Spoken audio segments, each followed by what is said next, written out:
Hey guys, Anthony here at GDC 2013. Just saw an interesting panel from Klei Entertainment, the guys who made Mark of the Ninja, all about adding to games through subtraction, how to know when to simplify systems in your game, how to know when to change the rules of a genre in your game. So I thought, I want to pull these guys aside and talk about how they applied these theories to Mark of the Ninja, which was one of my favorite games of last year.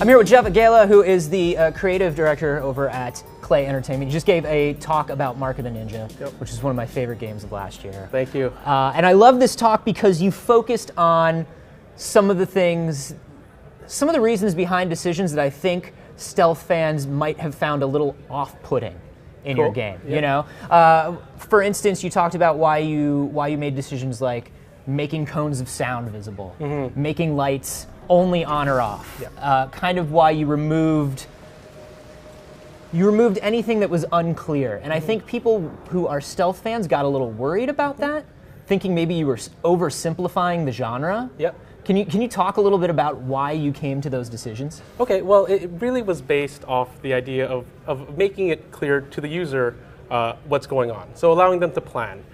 We found that throughout our production, like we talked about how, like, oh, we wanted to create this, like, the theory of, or like you're a real ninja, but we were like trying to figure out what that was, right? Like what that experience was.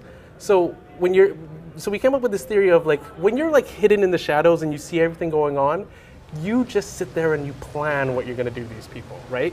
And that's the kind of feeling we wanted in the game, where it's like, okay, you are unseen, you're completely safe, no one sees you, no one knows you exist. So how are you going to execute your plan? So you needed to have all that information, like all that data, like how far they could hear, which direction they're looking. Like in Ninja, we even have like vision cones at all times for all the goons. And that's like the first time ever seen in any game where you actually see a vision cone for like it's not a flashlight, it's not like a infrared cone or whatever. It's just like their standard, they could see this far in the darkness. Yeah. And we put that in there just so the users know they could jump like 5 feet in front of the person and you're in darkness so they cannot see you. But if you get closer, they could see you. So we wanted all that information translated to the users so they could plan properly and they could know their world and stuff like that. But down to the pixel. Yeah, but don't you think, I think some people who are big fans of stealth would argue that some of the ambiguousness in the genre is part of what makes the stealth genre what it is. Sure, and we, like, you know, we came off playing games like Arkham and Thief.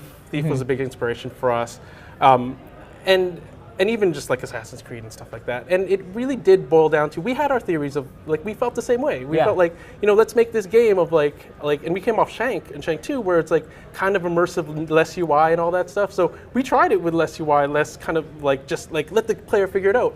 And everybody just got like swamped. Everybody didn't know where they, like how far in front of the guys you could jump and stuff like that.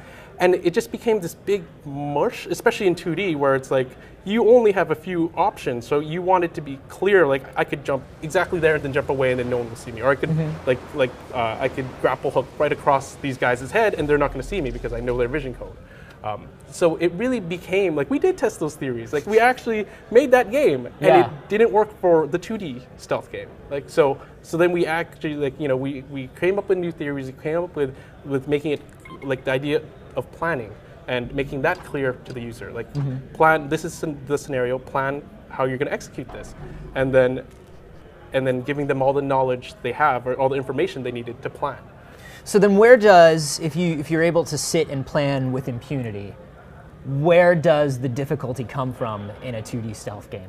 Well, the difficulty comes from the whole, like, it's for one, like, you know, if you have a puzzle, you have all the information. Like, let's just take that analogy. You have a puzzle, you have all the information ahead of you, you still got to figure out the puzzle, right? Like, and it's just kind of that thing. It's like we don't have puzzles in our game, sure, but it's just like you have all the information ahead of you, now figure out how to execute. And you know, we worked on tight controls and stuff so people can execute and feel awesome, because that's the one thing you wanted in a ninja game. It's like you're like silent, hidden in the shadows, you see everybody doing their thing, they have no clue you're there, and then you pounce out and you do everything faster than anybody could react, and you get out of there. And that's like the ultimate feeling of a ninja. And to capture that in a game is kind of hard. And I think we caught a little bit of that, and I think that you know, to us that was like our success. You guys are doing a director's cut Yep. for the game. Yep. And there are things that you are changing that you're kind of going back and adding. Not so, we are adding new abilities. We have a few new abilities that if you're at PAX you got to play, and we're adding a new level. Okay. So and you can also there's a new play style. that you Okay. can play as. Yeah. Now that's what I want to talk about. Sure. This is a play style that focuses more on non-lethal takedowns Yes, now. yes. What made you guys want to go back and add that? So, I think we are part of this world. We read the forums, read the internet, right? Like, and so like there's the reality of like there's an element of non-lethal takedowns that if you're a ninja too, you want that choice, right? And in the special edition, you're playing as Dosan, the guy who actually in the story, he's the guy who's giving you the tattoo artist. Tattoo artist. Yeah. So like there was like an element of his character that we wanted to bring out as well. So that kind of worked together, and Nels and Jamie decided to do the non-lethal. Awesome. And when are people going to be able to get their hands on that? We're still in development. What we're saying is this summer. Okay. So yeah, it should be coming out soon. Beyond the director's cut, are you guys working on a sequel for Mark of the Ninja? A lot of people love this game. Yeah, like we know everybody wants more, so we're working on the director's cut still. We're working on the additional content and stuff, and like we don't know what the future brings to us. Like we're making Don't Starve right now as well.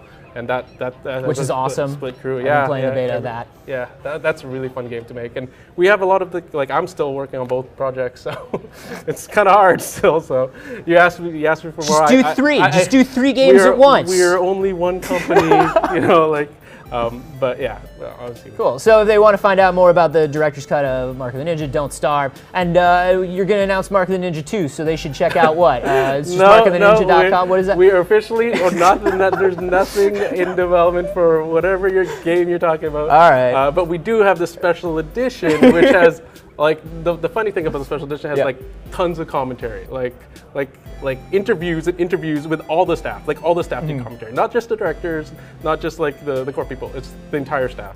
I think that's cool because you obviously, between talking to you today and having Nels in the studio before, you guys obviously put so much thought and so much nuance into every decision in this game. I feel like those commentary tracks are going to be awesome. You guys are definitely going to want to listen to those.